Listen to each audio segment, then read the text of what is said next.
Hi, welcome back again to my new video.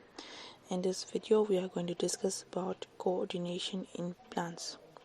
So koigi animals the koigi nervous system yawi as well as kuma endocrine gland yawi ko. Si ani sina pulakanda ko sai coordination say sai ko na pasana pangami, but in plants there is no nervous system as well as there is no endocrine gland. Then how do plants respond to stimulus? Like koigi mimosa pudica adi maitairon na koigi lekang ikaita bina koina thing matam da moi manas tupsale natra koina koi seed germination to matam da koina roots na soil la changi du ngasai sut tu na ngasai upward direction that ngasai koina soil matak ta chatli ba si kamaina thu even no ba. So ngasai koina coordination in plants is basically include two types of movement lay ko ahanbada koina independent of growth, then second na koina dependent of growth habani. Growth depend first growth depend tawdaba aduga growth depend tawba habani ba. Ahanbada koina independent of growth yengasi ko. It is a very sensitive plant. When we touch the leaves of the plant, immediately it springs and folds the leaves. As I koina mimisaputica hyperpambi se the sensitive for the plant amani akoina thing o matam da mai manasida mase hek thing baga mase string tori picture ko aduga sai mai manase bend tawe makharom da bend tor kama tupsan gi ba ko. Again when we shake it, open the leaves aduga amukasu moina matam khale kan mai panbi se koina khoi leng kan ma masama don mai manase ngasai koina hangdok sar eba. In this type of movement or coordination, no growth is involved. It is actually a quick response to stimulus where the leaf moves in response to touch. Sida thuiba coordination natrag movement sa sida khoi gi growth involved tawdeba koina stimulus na koina theng matam da mana yam quick koina response tawbani ko aduda. If we observe, the point where we touch is different from the point where movement happen. Koina observe tawba ngame adudi koina mana mai mana sida koina thengu matam da matona thenge ko matona theng kana mai mana panbi do da masam manam yam yawi do mas loi thupchan gi ba adu kamai tawi no ba aduna takudi ngasai koina panbi da so some communication di lay na takpani ba.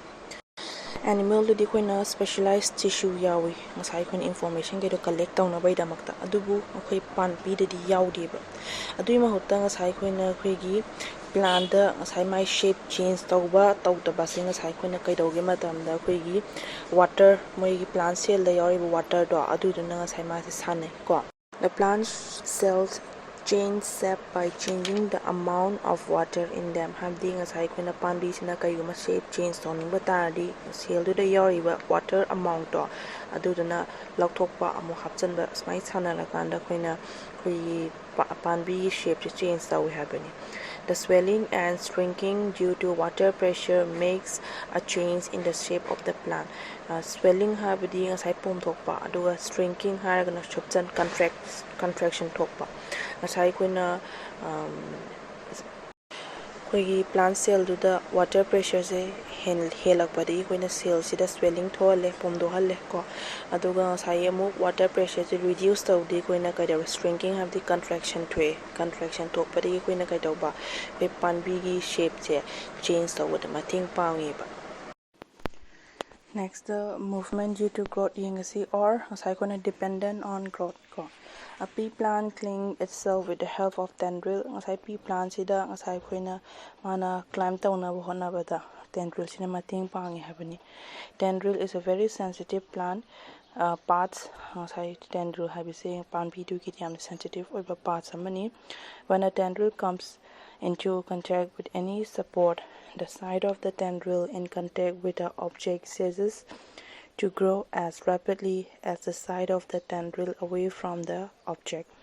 Tendrils ina ngasai support ama ngasai koina thena matamda mase koina kaidoge matamda contact lay matamda contact lay ba side to adudi magi growth lep khani ba aduga ngasai magi opposite side lariba ngasai kon tendril gi part to adudi kaidoba rapidly mase growth tawganiba smai tawdana. So the tendril can encircle an object and thus cling to it. Smai tawdana koina tendril se kaidoba mana encircle tawi object to aduga cling naptuna natraga hold tawrakana mase kaidoba koi object to da ngasai konna layeba. So plant can respond to stimulus and grow slowly in a particular direction. This directional growth makes a plant appear as if it is moving. Smai tawdana panbina koi stimulus response tawrakanda tapna ngasai mase particular direction da mase growth tawi. Smai tawdana panbi tamna ngasai kona lingba haweba. Tropism is the movement of curvature brought about by more growth on one side and less growth on opposite side of plant organ induced by some external stimuli. Tropism haibedi saikoina some external stimulus na panbi dugi organ natraga panbi dugi parts kai donga saikoina direction change tawhanba hawbada.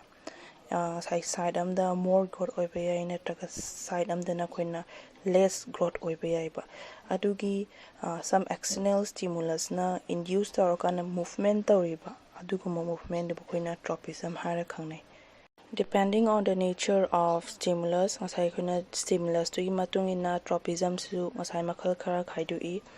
Ahanbada koina phototropism line induced tawba, geotropism gravitational force induced tawba, hydrotropism water induced tawba, stigmatropism na touch na induced tawba, and chemotropism sina koina chemical na induced tawba si khara khaksini. Environmental factors like light, gravity, water, etc. Sinanga saikoina kwiki directional movement in plants that responsible oi.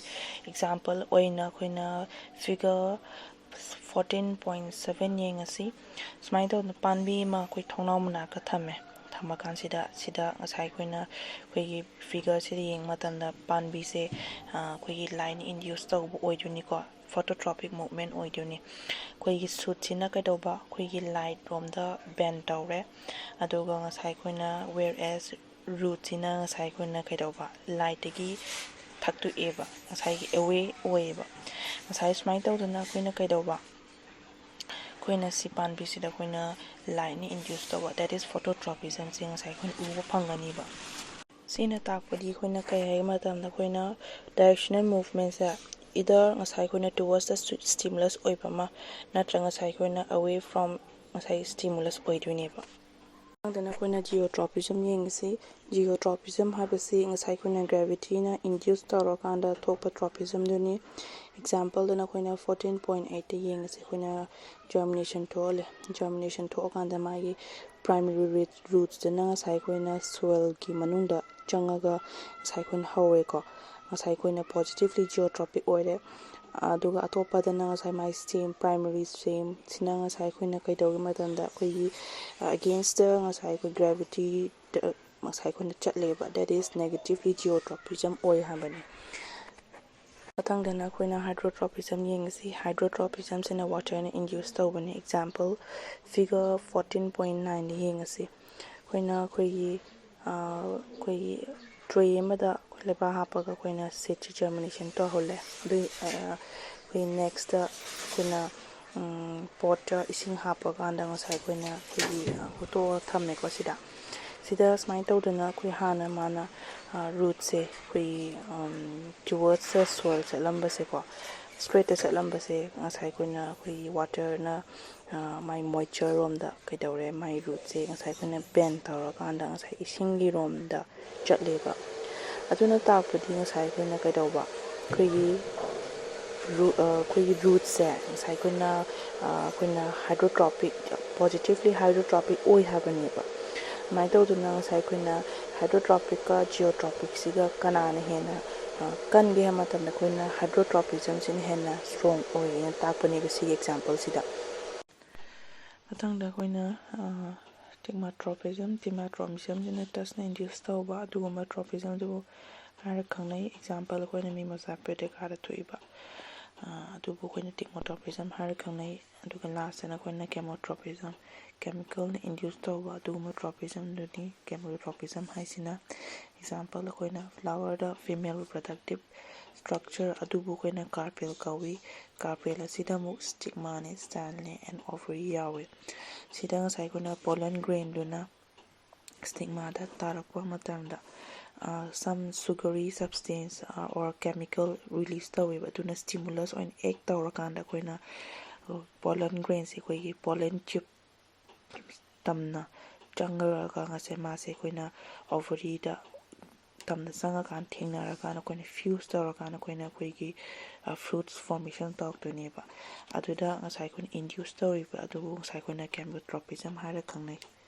next ꯑꯩꯈꯣꯏ plant hormone ꯌꯦꯡꯉꯁꯤ hormone are organic substances which are synthesized in minute quantities in one part of the plant body and transported to another part where they influence specific physiological processes. ꯍꯥꯏꯕꯗꯤ ꯉꯁꯥꯏ hormone ꯍꯥꯏꯕꯁꯦ organic ꯉꯁꯥꯏ ꯑꯩꯈꯣꯏꯅ substance ꯑꯃꯅꯤ ꯉꯁꯥꯏ minute quantitiesꯇ ꯉꯁꯥꯏ ꯑꯩꯈꯣꯏꯅ ꯄꯥꯝꯕꯤꯒꯤ ꯕꯣꯗꯤꯗ synthesise ꯇꯧꯕ ꯑꯗꯨꯒ ꯁꯤꯟꯊꯦꯁꯥꯏꯖ ꯇꯧꯕ ꯂꯣꯏꯔꯀꯥꯟꯗ ꯇꯣꯉꯥꯟ ꯇꯣꯉꯥꯟꯕ ꯕꯣꯗꯤꯒꯤ ꯄꯥꯔꯠꯈꯩꯁꯤꯗ ꯇ꯭ꯔꯥꯟꯁꯄꯣꯔꯇꯦꯁꯟ ꯑꯃꯨꯛ ꯇꯧꯋꯤ ꯁꯤꯁꯤꯅ ꯑꯃꯨꯛ ꯁ꯭ꯄꯦꯁꯤꯐꯤꯛ ꯑꯩꯈꯣꯏꯒꯤ ꯐꯤꯖꯤꯑꯣꯂꯣꯖꯤꯀꯦꯜ ꯄ꯭ꯔꯣꯁꯦꯁ ꯗ ꯏꯟꯐ꯭ꯂꯨꯋꯦꯟꯁ ꯇꯧꯗꯣꯏꯅꯦꯕ ꯁꯤꯒꯤ ꯍꯣꯔꯃꯣꯟ ꯍꯥꯏꯕ ꯄꯥꯔꯇꯤꯀꯜꯁꯤꯅ ꯍꯣꯔꯃꯣꯟꯗꯁꯨ ꯃꯈꯜ ꯑꯅꯤ ꯊꯣꯛꯅ ꯂꯩꯔꯤ ꯑꯍꯥꯟꯕꯗ ꯑꯩꯈꯣꯏꯅ ꯒ꯭ꯔꯣꯠ ꯄ꯭ꯔꯣꯃꯣꯇꯔ ꯍꯣꯔꯃꯣꯟ ꯍꯥꯏꯕ ꯑꯃꯒ ꯑꯗꯨꯒ ꯒ꯭ꯔꯣꯠ ꯏꯟꯍꯤꯕꯤꯇꯔ ꯍꯣꯔꯃꯣꯟ ꯍꯥꯏꯕ ꯑꯃꯒ ꯒ꯭ꯔꯣꯠ ꯄ꯭ꯔꯣꯃꯣꯇꯔ ꯍꯥꯏꯕꯗꯤ ꯉꯁꯥꯏ ꯑꯩꯈꯣꯏꯅ ꯒ꯭ꯔꯣꯠꯇ ꯃꯇꯦꯡ ꯄꯥꯡꯕ ꯑꯗꯨꯒꯨꯝꯕ ꯍꯣꯔꯃꯣꯟꯗꯨꯅ ꯒ꯭ꯔꯣꯠ ꯄ꯭ꯔꯣꯃꯣꯇꯔ ꯍꯥꯏꯔ ꯈꯪꯅꯩ ꯑꯗꯨꯒ ꯒ꯭ꯔꯣꯠ ꯏꯟꯍꯤꯕꯤꯇꯔꯗꯨꯅ ꯃꯥꯒꯤ ꯒ꯭ꯔꯣꯠ ꯂꯦꯞꯍꯟꯕ ꯅꯠꯇ꯭ꯔꯒ ꯁꯦꯜ ꯏꯂꯣꯡꯒꯦꯁꯟ ꯇꯧꯕ ꯁꯨꯃꯥꯏꯅ ꯑꯩꯈꯣꯏꯅ ꯏꯟꯗ꯭ꯌꯨꯁ ꯇꯧꯔꯤꯕ ꯑꯣꯔ ꯂꯦꯞꯍꯜꯂꯤꯕ ꯄꯣꯠ ꯍꯣꯔꯃꯣꯟꯗꯨꯅ ꯑꯩꯈꯣꯏꯅ ꯏꯟꯍꯤꯕꯤꯇꯔ ꯍꯣꯔꯃꯣꯟ ꯍꯥꯏꯔ ꯈꯪꯅꯩꯌꯦꯕ ꯒ꯭ꯔꯣꯠ ꯄ꯭ꯔꯣꯃꯣꯇꯔ ꯍꯣꯔꯃꯣꯟꯗ ꯑꯍꯨꯝ ꯂꯩ ꯗꯦꯠ ꯏꯁ ꯑꯣꯛꯖꯤꯟꯅꯦ ꯖꯤꯕꯔꯦꯂꯤꯟꯅꯦ ꯑꯗꯨꯒ ꯁꯥꯏꯇꯣꯀꯥꯏꯅꯤꯟ ꯑꯗꯨꯒ ꯏꯟꯍꯤꯕꯤꯇꯔꯗꯅ ꯑꯩꯈꯣꯏꯒꯤ ꯑꯦब्ꯁꯤꯁꯤꯛ ꯑꯦꯁꯤꯗꯀ ꯏꯊꯥꯏꯂꯤꯟꯒ ꯁꯣ ꯑꯍꯥꯟꯕꯗ ꯑꯩꯈꯣꯏꯅ ꯒ꯭ꯔꯣꯠ ꯄ꯭ꯔꯣꯃꯣꯇꯔ ꯍꯣꯔꯃꯣꯟꯁ ꯌꯦꯡꯉꯁꯤ ꯑꯣꯛꯖꯤꯟ ꯍꯥꯟꯅ ꯌꯦꯡꯉꯁꯤ In plants, auxin helps to stimulate the elongation of cells in shoot. ꯉꯁꯥꯏ ꯑꯩꯈꯣꯏꯅ ꯑꯣꯛꯖꯤꯟꯁꯤꯅ ꯉꯁꯥꯏ ꯑꯩꯈꯣꯏꯅ ꯑꯩꯈꯣꯏꯒꯤ ꯁꯨꯠꯀꯤ ꯄꯣꯔꯁꯟꯁꯤꯗ ꯏꯂꯣꯡꯒꯦꯁꯟ ꯊꯣꯛꯍꯟꯕ ꯃꯇꯝꯗ ꯑꯩꯈꯣꯏꯅ ꯃꯇꯦꯡ ꯄꯥꯡꯉꯤ growing regions of tips, shoot, bud, present abundantly ꯉꯁꯥꯏ ꯑꯩꯈꯣꯏꯅ ꯀꯩꯗꯧꯕ ꯑꯩꯈꯣꯏꯒꯤ growing tips ꯂꯥꯏ ꯑꯩꯈꯣꯏꯅ ꯂꯤꯞꯁꯀꯨꯝꯕ ꯁꯨꯠꯀꯨꯝꯕ ꯑꯗꯨ ꯕꯠꯁꯤꯗ ꯉꯁꯥꯏ ꯑꯩꯈꯣꯏꯅ ꯌꯥꯝꯅ ꯑꯩꯈꯣꯏ ꯑꯣꯛꯁꯤꯖꯦꯟ ꯃꯔꯥꯡ ꯀꯥꯏꯅ ꯐꯪꯉꯤ ꯑꯩꯈꯣꯏꯅ ꯑꯦꯛꯖꯥꯝꯄꯜꯗ ꯑꯩꯈꯣꯏꯅ ꯑꯩꯈꯣꯏꯒꯤ ꯐꯣꯇꯣꯇ꯭ꯔꯣꯄꯤꯖꯝꯗ ꯌꯦꯡꯈꯔꯦ ꯍꯥꯏꯗꯤ ꯉꯁꯥꯏ ꯑꯩꯈꯣꯏꯅ ꯄꯥꯝꯕꯤ ꯉꯁꯥꯏ ꯑꯩꯈꯣꯏꯅ ꯒ꯭ꯔꯣꯠ ꯇꯧꯔꯛꯄ ꯉꯁꯥꯏ ꯑꯩꯈꯣꯏꯅ ꯁ꯭ꯇꯦꯝꯁꯦ ꯁꯤꯁꯦ ꯀꯩꯗꯧꯕ ꯂꯥꯏꯠꯅ ꯊꯦꯡꯅꯕ ꯃꯇꯝꯗ ꯑꯩꯈꯣꯏꯅ ꯂꯥꯏꯠꯇꯨꯒꯤ ꯅꯥꯀꯟꯂꯣꯝꯗ ꯑꯩꯈꯣꯏꯅ ꯕꯦꯟ ꯇꯧꯋꯤꯀꯣ ꯁꯤꯁꯤꯁꯨ ꯉꯁꯥꯏ ꯑꯩꯈꯣꯏꯅ ꯀꯔꯤꯅ ꯔꯦꯁꯄꯣꯟꯁꯤꯕꯜ ꯑꯣꯏꯒꯦ ꯃꯇꯝꯗ ꯑꯩꯈꯣꯏꯅ ꯑꯣꯛꯁꯤꯟ ꯍꯥꯏꯕ ꯍꯣꯔꯃꯣꯟꯁꯤꯅ ꯔꯦꯁꯄꯣꯟꯁꯤꯕꯜ ꯑꯣꯏꯌꯦꯕ ꯁꯣ ꯑꯩꯈꯣꯏꯅ ꯁꯦꯛꯁꯟ ꯑꯃ ꯖꯨꯝ ꯏꯟ ꯇꯧꯔꯒ ꯌꯦꯡꯁꯤ ꯁꯤ ꯂꯩꯔꯤꯕ ꯉꯁꯥꯏ ꯑꯩꯈꯣꯏꯅ ꯁꯤꯁꯦ ꯑꯩꯈꯣꯏꯅ ꯁꯦꯜꯅꯤ ꯁꯦꯜꯁꯦ ꯉꯁꯥꯏ ꯑꯩꯈꯣꯏꯅ ꯑꯩꯈꯣꯏ ꯔꯦꯄꯤꯗꯂꯤ ꯒ꯭ꯔꯣꯠ ꯇꯧꯔꯛꯏꯕ ꯉꯁꯥꯏ ꯑꯩꯈꯣꯏꯅ ꯑꯩꯈꯣꯏꯒꯤ ꯕꯠꯇ ꯉꯁꯥꯏ ꯑꯩꯈꯣꯏꯅ ꯄ꯭ꯔꯖꯦꯟ ꯑꯣꯏꯕ ꯁꯦꯜ ꯃꯈꯜꯅꯤ ꯀꯣ ꯑꯗꯨ ꯁꯤꯗ ꯄꯔꯄꯜ ꯃꯆꯨꯒꯤ ꯗꯣꯠ ꯃꯌꯥꯝ ꯂꯩꯁꯤꯅ ꯑꯣꯛꯖꯤꯟ ꯑꯣꯏꯗꯣꯏꯅꯦꯕ Now light are falling. Auxin have a habit of moving away from the light. ꯉꯁꯥꯏ ꯑꯩꯈꯣꯏꯅ ꯂꯥꯏꯠꯁꯤꯅ ꯐꯣꯜ ꯇꯧꯔꯛꯄ ꯃꯇꯝꯗ ꯑꯣꯛꯁꯤꯟꯒꯤ ꯉꯁꯥꯏ ꯃꯥꯏ ꯅꯦꯆꯔꯁꯦ ꯀꯩꯗꯧꯕ ꯃꯇꯝꯗ ꯂꯥꯏꯠꯇꯒꯤ ꯃꯥꯁꯦ ꯊꯛꯇꯣꯛꯑꯒ ꯆꯠꯂꯦꯕ ꯑꯗꯨꯒ ꯃꯥꯁꯦ ꯁꯦꯗꯤ ꯁꯥꯏꯗꯇ ꯆꯪꯉꯤꯀꯣ ꯑꯣꯛꯁꯤꯟ diffuse towards the shade side of the stem ꯑꯗꯨꯒ ꯑꯣꯛꯁꯤꯟꯁꯤꯅ ꯉꯁꯥꯏ ꯑꯩꯈꯣꯏꯅ shade side diffuse ꯇꯧꯔꯦ diffuse ꯇꯧꯔꯕ ꯃꯇꯨꯡꯗ the higher concentration of auxin stimulate the cells to grow longer on the side of the shoot which is away from light ꯑꯗꯨꯒ ꯉꯁꯥꯏ ꯑꯩꯈꯣꯏꯅ ꯑꯩꯈꯣꯏ ꯑꯣꯛꯁꯤꯟꯅ higher concentration ꯌꯥꯝꯅ ꯃꯔꯥꯡ ꯀꯥꯏꯅ ꯂꯩꯕ ꯁꯦꯜꯗꯨꯗ ꯀꯩꯗꯧꯔꯦ ꯉꯁꯥꯏ ꯑꯩꯈꯣꯏꯅ ꯁꯦꯜꯁꯦ ꯑꯩꯈꯣꯏꯅ ꯂꯣꯡꯒꯔ ꯑꯣꯏꯔꯦꯀꯣ ꯒ꯭ꯔꯣꯠ ꯂꯣꯡꯒꯔ ꯑꯣꯏꯔꯛꯑꯀꯥꯟꯗ ꯀꯩꯗꯧꯔꯦ ꯉꯁꯥꯏ ꯑꯩꯈꯣꯏꯅ ꯑꯩꯈꯣꯏ ꯁꯦꯗꯤ ꯁꯥꯏꯠꯇꯨꯒ ꯉꯁꯥꯏ ꯑꯩꯈꯣꯏꯅ ꯂꯥꯏꯠꯅ ꯗꯤꯐ꯭ꯌꯨꯁ ꯇꯧꯔꯛꯄ ꯑꯅꯤꯒꯤ ꯁꯥꯏꯠ ꯑꯅꯤꯁꯦ ꯉꯁꯥꯏ ꯑꯩꯈꯣꯏꯅ ꯌꯦꯡꯉꯀꯥꯟꯗ ꯑꯃꯨꯛ ꯂꯥꯏꯠꯅ ꯐꯣꯜ ꯇꯧꯔꯤꯕ ꯁꯥꯏꯠꯇꯨꯗꯤ ꯃꯥꯁꯦ ꯉꯁꯥꯏ ꯑꯩꯈꯣꯏꯅ ꯁꯦꯜ ꯏꯂꯣꯡꯒꯦꯁꯟ ꯇꯧꯔꯔꯣꯏ ꯑꯗꯨꯒ ꯑꯦꯠ ꯗ ꯁꯦꯝ ꯇꯥꯏꯝ ꯃꯥꯒꯤ ꯑꯣꯄꯣꯖꯤꯠ ꯑꯣꯏꯕ ꯗꯥꯏꯔꯦꯛꯁꯟꯗꯨꯗꯤ ꯉꯁꯥꯏ ꯑꯩꯈꯣꯏꯅ ꯁꯦꯜꯁꯦ ꯔꯦꯄꯤꯗꯂꯤ ꯑꯩꯈꯣꯏꯅ ꯁꯦꯜ ꯗꯤꯕꯤꯖꯟ ꯊꯣꯛꯑꯅꯤꯕ ꯁꯦꯜ ꯗꯤꯕꯤꯖꯟ ꯊꯣꯛꯄꯁꯤꯅ ꯃꯔꯝ ꯑꯣꯏꯔꯀꯥꯟꯗ ꯑꯩꯈꯣꯏꯅ ꯀꯩꯗꯧꯒꯦ ꯃꯇꯝꯗ ꯑꯩꯈꯣꯏꯒꯤ ꯃꯥꯁꯦ ꯍꯥꯟꯅ ꯁ꯭ꯇ꯭ꯔꯦꯠꯇ ꯂꯩꯔꯝꯕꯗꯣ ꯀꯩꯗꯧꯔꯦ ꯉꯁꯥꯏ ꯑꯩꯈꯣꯏꯅ ꯂꯥꯏꯠꯀꯤ ꯃꯥꯏꯀꯩꯔꯣꯝꯗ ꯃꯥꯁꯦ ꯕꯦꯟ ꯇꯧꯒꯅꯤꯕ ꯃꯊꯪꯗ ꯑꯩꯈꯣꯏꯅ ꯖꯤꯕꯔꯦꯂꯤꯟ ꯌꯦꯡꯉꯁꯤ Gibberellin also help in the growth of stem by inducing elongation of internodes. Gibberellin sina ngasai gona stem elongation tawbada mateng panghali inducing elongation of internodes. Ngasai koina magi stem da yawba ngasai koina mayon chonggalakpa si mafamsida kaidawma matanda koina higher concentration of gibberellin sina ngasai koina magi mafam je ngasai koina sangdokpada stem se sangdohanbada masai mateng panghali habani. So, amakadana koina cytokinin. Cytokinin stimulates cell division and also causes enlargement of cells and promotes seed germination. Cytokinin sina cell division stimulate tawada mateng pangi aduga ngasai koina enlargement of cells su mateng pangi and promote seed germination su mateng pangi. Mathangda koina growth inhibitor hormone yengsi ahanbada koina abscisic acid or ABA.